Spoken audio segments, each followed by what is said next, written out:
In the first 6 months since Trump has been president, the tourist industry has been impacted over $12.5 billion dollars with a B. Now, remember, Trump didn't become president until the 20th of January, so it hasn't even been a full 6 months. Tourists are being stopped, sent back, phones inspected. People are not coming to the United States. This is impacting lots of other businesses. 12.5 billion in tourism. But what about the restaurant industry? What about knickknacks? What about all the people who work in these businesses? They're not going to have money to spend.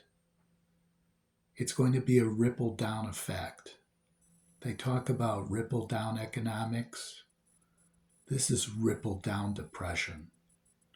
And let's talk about the automotive industry.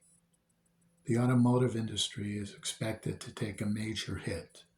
A lot of parts come from overseas, Mexico, other places. With the tariffs that are on it, the prices of cars are rising.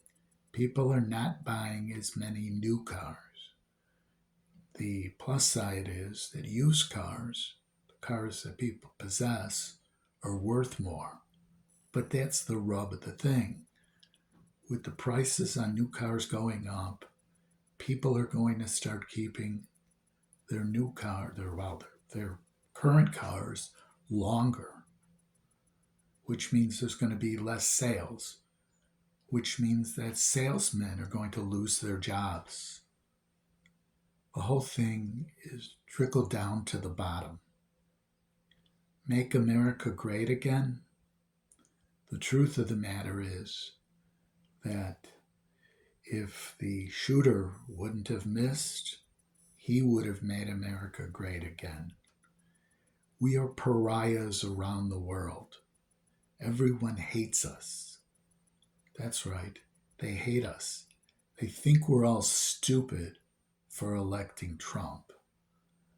I think part of the problem is misogynism. That some men, didn't want to vote for Kamala Harris and Tim Walz. Myself, I think a dream team would be AOC and Jasmine Crockett. Unfortunately, I think that the sentiment of the country hasn't changed much, that there's a lot of men who just wouldn't vote for a woman to be president. They're afraid. It's really not that they're afraid. They fear that if a woman became president, that men would not be the dominant force in the country. The truth of the matter is, they should wake the hell up, really, and see the fact that this isn't the 50s, where women are just passive, doing what they're told. Women have become people, have their own minds. You know, they look back at what happened during World War II, where Rosie the Riveter took over. Women were, after the war, forced to go back into the houses. They actually were major breadwinners during the war. Rosie the Riveter, she worked, on the welded, she riveted. They helped the United States build the war effort up. Women gained equal pay, but after the war, everything went back. Oh, she's going to quit when she gets married because she wants to have kids. Oh, this, that, and the other. The truth of the matter is that in this economy, because the way business has basically screwed the workers, it takes two people.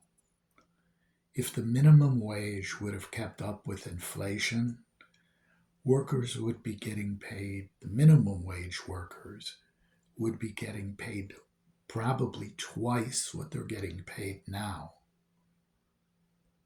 This $15 in Illinois would be more like 30. The $7.50 that they expect people to live on, the national minimum wage, you can't even buy a Happy Meal for that. It's ridiculous. You know, prices of things and the minimum wage should be indexed so people can have a living wage.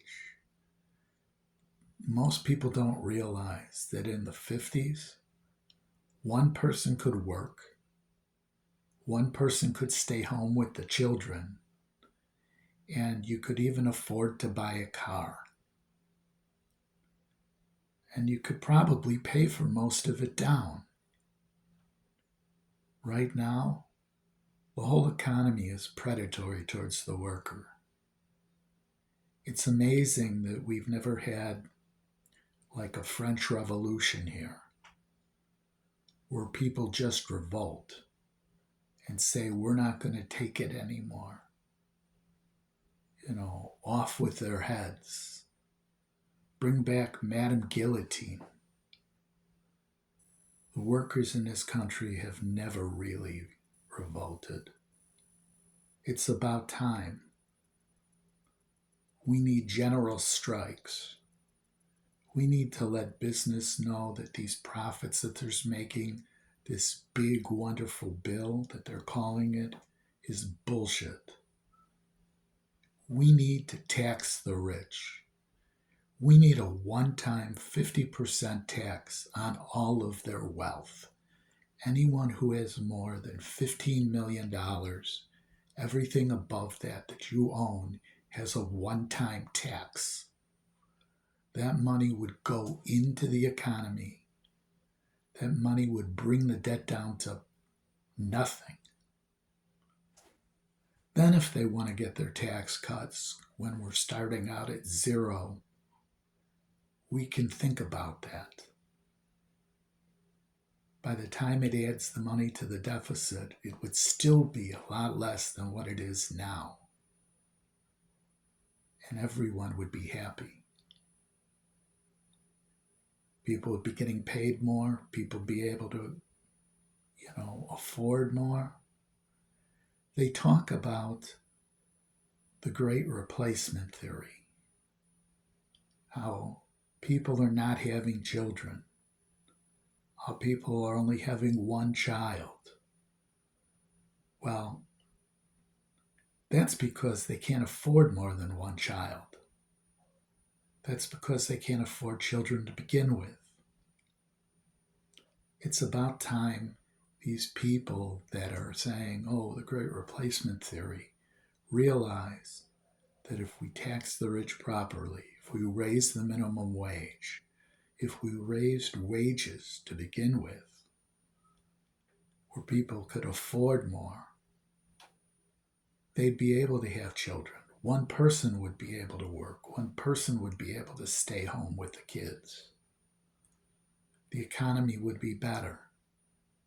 If people were paid more, less people would be working. You wouldn't need a 2-income household. You'd only need a 1 income. For those who believe in traditional family values, that's how you get traditional family values. You pay the workers what they're worth. Oh well. I think this is the end of society.